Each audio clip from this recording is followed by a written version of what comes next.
తమిళనాడులోని ఓ మారుమూల పల్లెటూర్ని చూపించడంతో ఈ మూవీ స్టార్ట్ అవుతుంది. ఆ ఊరి సర్పంచ్ అయిన సెల్వన్, ఆ ఊరి ఇతర పెద్ద మనుషులను కలిసి ఈసారి దేవాలయ ఉత్సవాలను ఘనంగా జరిపించమని మరో ఊరి పెద్ద మనిషైన పశుపతికి బాధ్యతలు అప్పగిస్తాడు. దానితో అదే ఊరి మరో పెద్ద మనిషైన రత్నం అక్కడి నుండి కోపంతో వెళ్ళిపోతాడు. సెల్వన్ ఫ్యామిలీలో అతని భార్య దేవి, కూతురు లీలా, కొడుకు ముత్తు ఇంకా సెల్వన్ వాళ్ళ అమ్మ ఉంటారు. ఓ రోజు సెల్వన్ భార్య దేవి తమ పుట్టింట్లో జరుగుతున్న ఫంక్షన్కి రమ్మని తన కూతురు లీలాను పిలుస్తుంది. దానికి లీలా, నేను ఆ ఊరికి, ఆ ఇంటికి రానని తెలిసినా మళ్ళీ నన్ను ఎందుకు పిలుస్తావు అని అంటుంది. దానికి దేవి, ఎప్పుడో 5 సంవత్సరాల క్రితం జరిగిన దానికి నువ్వు ఇప్పటికీ ఇలా బిహేవ్ చేయడం మంచిది కాదు. జరిగిన దానికి మీ మామయ్య సారీ కూడా చెప్పాడు కదా అంటుంది. దానికి లీలా, అందరి ముందు తప్పుచేసి ఎవరు లేనప్పుడు సారీ చెప్తే సరిపోతుందా? అయినా నేను రాను, నువ్వు వెళ్ళు అని అంటుంది. సో ఇక దేవి తన కోడలిని తీసుకొని ఆ ఫంక్షన్కి వెళ్తుంది. ఇక సెల్వన్ వాళ్ళ అమ్మ ఎప్పుడు ఇంట్లోనే ఉంటూ లాక్ చేసి ఉంచిన ఓ గది వైపు చూస్తూ ఉంటుంది. ఇక వాళ్ళు వెళ్తూ, మేము ఫంక్షన్కి వెళ్తున్నాం, ఎప్పుడూ ఆ గదివైపే కాకుండా అప్పుడప్పుడు లీలాను కూడా ఓ కంట కనిపెట్టుకొని ఉండు అని చెప్పి వెళ్తాడు. మరోవైపు ముత్తుని అశోక్ అండ్ గ్యాంగ్ కలిసి, వారం రోజుల్లో తిరిగి ఇస్తాను అని చెప్పి తీసుకున్న అమ్మవారి కిరీటాన్ని ఎప్పుడు తిరిగిస్తావు? మరో 3 రోజుల్లో జాతర మొదలు కాబోతోంది. అప్పటిలోగా అమ్మవారి నగలతో పాటు కిరీటం కూడా కలిపి అలంకరించకపోతే మనం ప్రాబ్లంలో పడతాము అని చెప్తారు. దానికి ముత్తు సోమవారంలోపు అమ్మవారి కిరీటాన్ని తెచ్చిస్తానని మాట ఇస్తాడు. అసలు ఇక్కడ విషయం ఏంటంటే, ముత్తు అండ్ అతని ఫ్రెండ్స్ కలిసి అమ్మవారి కిరీటాన్ని తాకట్టు పెట్టి బిజినెస్ స్టార్ట్ చేసి ఉంటారు. అయితే అందులో పూర్తిగా లాస్ వచ్చి ఉంటుంది. ఇప్పుడు ఆ అమ్మవారి కిరీటాన్నే అశోక్ అండ్ గ్యాంగ్ తిరిగి ఇవ్వమని అడుగుతున్నారు. ఇప్పుడు అదే ఊరిలో కులం అంటే పడి సచ్చే రత్నం అనే ఓ పెద్ద మనిషిని చూస్తాము. అయితే అతని కొడుకు ఓ తక్కువ కులం అమ్మాయిని ప్రేమించి పెళ్లి చేసుకోవడం వల్ల ఊరిలో తన పరువు అంతా పోయిందని, ఊర్లో తనకు ఎవరు కూడా మర్యాద ఇవ్వట్లేదని, దీనికి కారణం తన కొడుకు మరియు కోడలే అని వారితో ఎప్పుడూ గొడవ పడుతూ తిడుతూ ఉంటాడు. తరువాత లీలా ఫ్రెండ్ స్వాతి, లీలా ఇంటికి వచ్చి ఆమెను కలుస్తుంది. అలా వారిద్దరూ సరదాగా మాట్లాడుకుంటూ ఉండగా సడన్గా లీలా ఊపిరి తీసుకోలేక ఇబ్బంది పడుతుంది. అది చూసిన స్వాతి వెంటనే అక్కడే టేబుల్పై ఉన్న ఇన్హీలర్ తెచ్చి ఇవ్వగా లీలా దానిని పీల్చి నార్మల్ అవుతుంది. యాచువల్గా లీలాకి చిన్నప్పటి నుండి బ్రీతింగ్ ప్రాబ్లం ఉంది. సో ఇన్హీలర్ ఎప్పుడు కూడా ఆమె పక్కనే ఉంటుంది. తరువాత లీలా ఎప్పటినుంచో తమ ఇంట్లో లాక్ చేసి ఉంచిన గది నుండి ఏదో బ్యాడ్ స్మెల్ వస్తూ ఉండడంతో అప్పుడే ఫంక్షన్ నుండి ఇంటికి వచ్చిన తన నాన్న సెల్వన్కి చెప్పి రూమ్ డోర్స్ ఓపెన్ చేయమని అంటుంది. అయితే ఆ రూమ్ డోర్స్ చాలా సంవత్సరాల నుండి క్లోజ్ చేసి ఉన్నాయి, ఇప్పుడు మనం ఓపెన్ చేయడం మంచిది కాదేమో అని సెల్వన్ చెప్తాడు. అయితే లీలా, అలాగని మనం ఇలా ఆ బ్యాడ్ స్మెల్ను భరిస్తూ ఉండలేం కదా, అసలే నాకు బ్రీతింగ్ ప్రాబ్లం ఉంది అని చెప్పడంతో సెల్వన్ ఆ రూమ్ డోర్స్ ఓపెన్ చేయబోతాడు. అయితే అప్పుడే సెల్వన్ అమ్మ కూడా ఆ రూమ్ డోర్స్ తెరిస్తే మన ఫ్యామిలీలో అనర్థాలు జరుగుతాయి అని చెప్తుంది.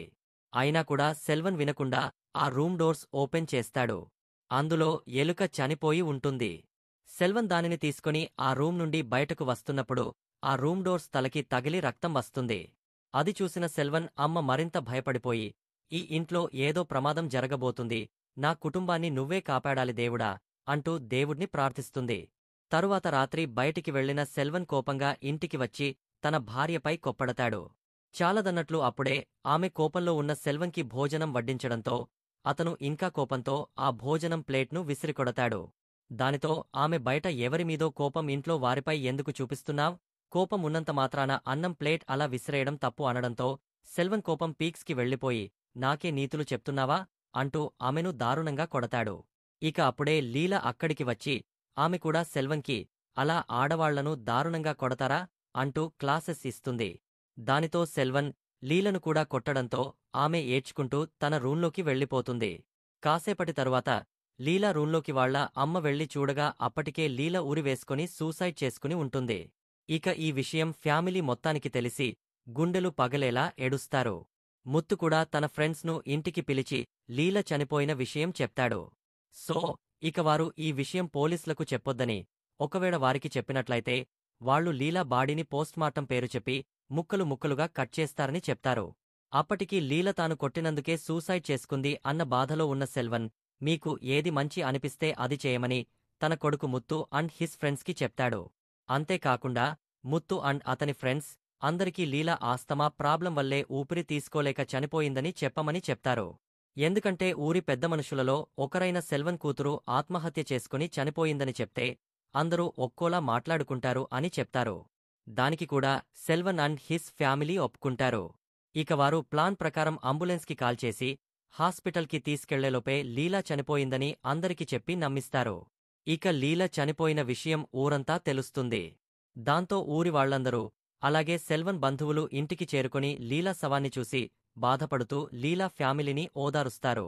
తరువాత లీలా అంత్యక్రియల పనులను స్టార్ట్ చేస్తారు. లీలకి పెళ్లి కాలేదు కాబట్టి వారి ఆచారం ప్రకారం లీలని పెళ్లికూతురిలా రెడీ చేసి శ్మశానానికి తీసుకొని వెళ్ళాలి. సో ఇక వాళ్లు లీలను పెళ్లి కూతురిలా రెడీ చేశాక ఓ నలుగురు లీల డెడ్ బాడీను శ్మశానానికి తీసుకెళ్లేందుకు పైకి లిఫ్ట్ చేయడానికి ట్రై చేస్తారు. అయితే ఆ నలుగురు లీల శరీరాన్ని ఏమాత్రం కూడా పైకి లేపలేకపోతారు. అక్కడ ఉన్న వారికి తాము ఎందుకని లీల డెడ్ బాడీని లిఫ్ట్ చేయలేకపోతున్నామో అర్థం కాదు. ఇక అప్పుడే లీల డెడ్ బాడీ కదలడంతో అక్కడ ఉన్నవారందరూ భయపడి ఇంట్లో నుండి బయటకు పరిగెడతారు. వీళ్లంతా ఎందుకు బయటకు పరిగెడుతున్నారని తెలుసుకున్న జనం కుతూహలంతో లోపలికి వెళ్లి చూడగా అప్పటివరకు పడుకోబెట్టి ఉన్న లీల డెడ్ బాడీ సడన్గా లేచి కూర్చుంటుంది. దానితో వారంతా కూడా ఒక్కసారిగా హడలిపోయి అక్కడి నుండి పారిపోతారు. మరోవైపు ముత్తు అండ్ హిస్ ఫ్రెండ్స్ కిరీటం గురించి మాట్లాడుతూ నేను ఆ కిరీటాన్ని నిన్న నైటే తీసుకొచ్చాను, దానిని మా ఇంట్లోనే లాక్ చేసిన గదిలో ఉంచాను అని ముత్తు వారికి చెప్తాడు. తరువాత అక్కడ ఉన్న వారంతా మాట్లాడుకొని లీలకి ఎందుకని అంత్యక్రియలు చేయలేకపోతున్నారో తెలుసుకోవడానికి ఓ పూజారిని పిలిపిస్తారు. ఇక ఆ పూజారి లీల డెడ్ బాడీ ఉన్న గదిలోకి వెళ్లి అక్కడ ఏదో కనిపించని శక్తి తనపై అటాక్ చేయడంతో అతను కూడా పారిపోయి బయటకు వచ్చి లోపల ఉన్నది సాధారణమైన ఆత్మ కాదు, దాని నుండి ఎవరూ తప్పించుకోలేరు అని చెప్పి అక్కడి నుండి పారిపోతాడు.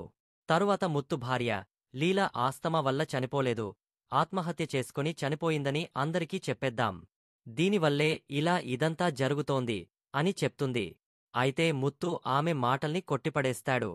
అయితే ఈ నిజాన్ని దాచిన సెల్వన్ బంధువు కూడా ముత్తు భార్యలానే ఫీల్ అయ్యి లీలా ఆస్తమా వల్ల కాదు, ఆత్మహత్య చేసుకుని చనిపోయిందని అందరికీ చెప్పేస్తాడు. అది విన్న అక్కడి వారంతా అబద్ధం చెప్పినందుకు సెల్వన్పై ఫైర్ అవుతారు. దానికి సెల్వన్ ఏడుస్తూ లీలా ఆత్మహత్య చేసుకుని చనిపోయింది అంటే అందరూ ఆమె గురించి తప్పుగా మాట్లాడుకుంటారనే ఇలా అబద్ధం చెప్పామని ఏడుస్తూ తనని క్షమించమని అడుగుతాడు. దానితో అక్కడున్న వాళ్లంతా కూడా అతన్ని ఓదారుస్తారు. ఇక అప్పటికే లీలా ఆత్మహత్య విషయం పోలీసుల వరకు చేరి వారు అక్కడికి వచ్చేస్తారు. వచ్చి రాగానే ఇప్పటివరకు లీలా ఆత్మహత్య గురించి పోలీసులకు ఎందుకు చెప్పలేదు అంటూ అక్కడ ఉన్న వారిపై సీరియస్ అవుతారు. తరువాత క్లూస్ కోసం లీల రూమ్ మొత్తం వెతుకుతారు. తరువాత పోలీసులు లీల డెడ్ బాడీని అంబులెన్స్లోకి ఎక్కించమని కొంతమందిని పిలుస్తారు. ఈసారి వాళ్లు లీల డెడ్ బాడీని మంచంతో సహా కదల్చడానికి ట్రై చేస్తారు. అయితే ఈసారి మంచం కోళ్లు విరిగిపోయి ఆ మంచంతో పాటు లీలా శవం గోడకి నిటారుగా నిలబడుతుంది. అది చూసి ఊరి జనంతో పాటు పోలీస్ వాళ్లు కూడా భయపడిపోతారు. కాని పోలీస్ వాళ్లు వాళ్ల డ్యూటీ వాళ్లు చేయక తప్పదు కాబట్టి వాళ్లు ఆ నైట్ అంతా అక్కడే ఉండాల్సి వస్తుంది. అలాగే పోలీస్ వాళ్లు లీల ఫోను తీసుకుని ఆమె చివరిసారిగా ఎవరితో మాట్లాడిందో తెలుసుకోవడానికి ట్రై చేస్తూ ఉంటారు. తరువాత ఓ ముసలావిడ అక్కడికి వచ్చి లీల అంత్యక్రియలు చేయడానికంటే ముందు మనం ఓ పూజ చేయాలని, ఆ పూజ పూర్తయ్యాక ఎటువంటి ఆటంకం లేకుండా లీల అంత్యక్రియలు ముగించవచ్చు అని చెప్తుంది. సో ఇక ఆ పూజకు కావాల్సిన వస్తువులను తీసుకొచ్చి ఆ ముసలావిడ పూజ స్టార్ట్ చేస్తుంది. అయితే అప్పుడే ఆ ఇంటి ముందు కట్టి ఉన్న టెంట్ కింద పడి ఆ పూజ సామాగ్రి మొత్తం చెదిరిపోతుంది. సో పూజ ఆగిపోతుంది. అంతేకాకుండా ఆ టెంట్ కింద పడడంతో రత్నం అనే వ్యక్తి తలకి గాయమయ్యి రక్తం కూడా వస్తుంది. ఇక అక్కడ ఉన్నవాళ్లు లీల మనందరికీ ఏదో చెప్పాలి అనుకుంటోంది, అప్పటికి వరకు తన శవాన్ని ఇక్కడ నుండి తీసుకెళ్లనివ్వదు అని అంటారు. ఇక అప్పుడే రత్నం ఇంట్లోకి వెళ్లి లీలా శవాన్ని చూసి ఇలా జరగడానికి కారణం నేనే తల్లి, నన్ను క్షమించు అని తన కాళ్లు పట్టుకుని క్షమాపణ అడిగి బయటకి వచ్చి ఇదంతా జరగడానికి కారణం నేనే, నన్ను క్షమించండి అని జరిగింది చెప్తాడు. అసలేం జరిగిందంటే ఓ రోజు ఈ రత్నం కార్లో వెళ్తూ లీలా ఓ అబ్బాయితో మాట్లాడుతూ ఉండడం చూస్తాడు. ఇక అతను అసలు విషయం ఏంటి అనేది తెలుసుకోకుండా డైరెక్ట్గా సెల్వన్ దగ్గరికి వెళ్లి నీ కూతురు ఓ కులం తక్కువ వాడితో తిరుగుతోంది, నువ్వు ఇప్పుడు జాగ్రత్త పడలేదు అంటే రేపు నీ బ్రతుకు కూడా నాలానే తయారవుతుంది అని చెప్తాడు. ఇక అది విన్న సెల్వన్ డైరెక్ట్గా ఇంటికి వెళ్లి మొదట తన భార్యపై తరువాత లీలపై కొప్పడతాడు. ఇక అప్పుడే లీల ఏడుస్తూ తన రూంలోకి వెళ్లి ఆత్మహత్య చేసుకుంది. ఇప్పుడు అక్కడివారు లీల మనందరికీ తెలియాలి అనుకున్న నిజం తెలిసిపోయింది. ఇప్పుడు అంత్యక్రియలు మొదలెడదామని చూడగా ఇప్పటికీ లీల డెడ్ బాడీ కొంచెం కూడా కదలదు. సో లీల మనకు ఇంకా ఏదో చెప్పాలని అనుకుంటోంది అని వాళ్లంతా భావిస్తారు. మరోవైపు ముత్తు ఫ్రెండ్స్, మనం దేవత కిరీటాన్ని దొంగిలించాం, అందుకే ఆ దేవతే లీల చేత ఇలా చేయిస్తోంది. మనం ఆ కిరీటాన్ని తిరిగి ఆ దేవతకి అలంకరించేదాకా ఆమె లీల అంత్యక్రియలను జరగనివ్వదు. సో ముందు మనం ఎలాగైనా ముత్తు ఇంట్లోకి వెళ్లి ఆ దేవత కిరీటాన్ని ఎవరూ చూడకుండా తీసుకెళ్లి దేవతకి అలంకరిద్దామని మాట్లాడుకుంటూ ఉంటారు. ఇప్పుడు ఇదంతా చూస్తూ ఉన్న వీరా లీల దగ్గరికి వచ్చి క్షమాపణలు చెప్పి తరువాత జనం ముందుకు వచ్చి లీల తనను ప్రేమించట్లేదు అని చెప్పినప్పటికీ ఆమె వెంట తిరుగుతూ ఇబ్బంది పెట్టానని, రత్నం అది చూసే పొరపడ్డాడు అని చెప్తాడు. నిజానికి లీల శవాన్ని ఎత్తడానికి ట్రై చేస్తూ ఉన్నప్పుడు రత్నంలానే అతనికి కూడా గాయమై ఉంటుంది. సో అందుకే అతను భయపడి ఇప్పుడు అందరి ముందు నిజం ఒప్పుకున్నాడు. తరువాత పోలీసులు చివరిసారిగా లీల అన్బు అనే వ్యక్తితో ఫోన్లో మాట్లాడిందని తెలిసి అతన్ని వెతుక్కుంటూ వెళతారు. నిజానికి అన్బు లీల ఇద్దరూ ఒకరినొకరు ప్రేమించుకుంటూ ఉంటారు. అయితే ఇక్కడ అన్బు తక్కువ కులానికి చెందినవాడు, ఇక లీల ఏమో ఎక్కువ కులానికి చెందిన అమ్మాయి. సో ఇక వారి పెళ్లికి తన ఫాదర్ ఒప్పుకోడని, కాబట్టి మనం ఎక్కడికైనా వెళ్లి హ్యాపీగా ఉందాం అని చెప్తుంది. దానికి అన్బు తాను తన పేరెంట్స్ను వదిలి రాలేనని చెప్తాడు. సో దానితో లీల కోపంగా అక్కడి నుండి వెళ్ళిపోతుంది. అన్బు అండ్ లీల కలిసింది అదే చివరిసారి. ఆ తర్వాతే లీల ఆత్మహత్య చేసుకుని చనిపోయింది. ఇప్పుడు అన్బు కూడా లీల శవం దగ్గరికి వచ్చి తనని క్షమించమని అడుగుతాడు. ఇప్పుడు లీల ప్రేమించిన అబ్బాయి కూడా వచ్చాడు. సో లీలా తన అంత్యక్రియలకు సహకరిస్తుందా అని చూస్తారు. అయితే ఇప్పటికీ ఆమె శరీరం కొంచెం కూడా కదలదు. ఇప్పుడు పోలీసులు అక్కడికి వచ్చి అన్బుతో చివరిసారిగా లీలతో ఫోన్లో మాట్లాడింది నువ్వే కదా, సో నువ్వు మాతో పాటు పోలీస్ స్టేషన్కు రావాల్సి ఉంటుందని చెప్తారు. అయితే అన్బు లీల ఫోన్లో ఆ కాల్స్ అన్ని కూడా రికార్డు అయి ఉన్నాయి, ఫస్ట్ వాటిని చెక్ చేయమని అడుగుతాడు. లీల సూసైడ్ చేసుకునేలా తాను ఏం మాట్లాడలేదు అని చెప్తాడు. సో ఇప్పుడు పోలీసులు లీల కాల్ రికార్డింగ్స్ వినడం స్టార్ట్ చేస్తారు. ఇప్పుడు అసలు నిజం బయట పడుతుంది. నిజానికి లీల అండ్ అన్బు లాస్ట్ కాల్ మాట్లాడుకున్న తరువాత ఇద్దరి సైడ్ నుండి కాల్ కట్ చేసి ఉండరు. సో వాళ్ల కాన్వర్సేషన్ తరువాత కూడా కాల్ రికార్డ్ అవుతూనే ఉంటుంది. అప్పుడే ముత్తు కిరీటం ఇంట్లో పెట్టి బయటకు వెళ్తూ లీల అన్బుతో మాట్లాడింది అంతా వింటాడు. సో ఆ ఊర్లో కులపిచ్చి ఉండేవాళ్లల్లో ఈ ముత్తు కూడా ఒకడు. సో అతను లీలతో కులం తక్కువ వాడినే ప్రేమిస్తావా, వెంటనే వాడిని, ఆ కులం తక్కువ ప్రేమను మర్చిపో అంటూ తిడతాడు. దానికి లీల కూడా ఎదిరించి మాట్లాడడంతో ముత్తు ఇక కోపంతో లీల పీకపై కాలుతో తొక్కి చంపేస్తాడు. తరువాత దానిని ఒక ఆత్మహత్యలా క్రియేట్ చేస్తాడు. ఈ నిజం బయటకు రావాలనే లీల శవం కదలకుండా అక్కడే ఉంటుంది. ఇప్పుడు పోలీసులు ముత్తును అరెస్ట్ చేస్తారు. సొంత అన్నే తన చెల్లెలిని చంపాడని తెలిసి లీల ఫ్యామిలీతో పాటు అక్కడ ఉన్నవారు అందరూ కూడా బాధపడతారు. ఈ నిజం తెలిసాక లీల శవం తన అంత్యక్రియలకు సహకరిస్తుంది.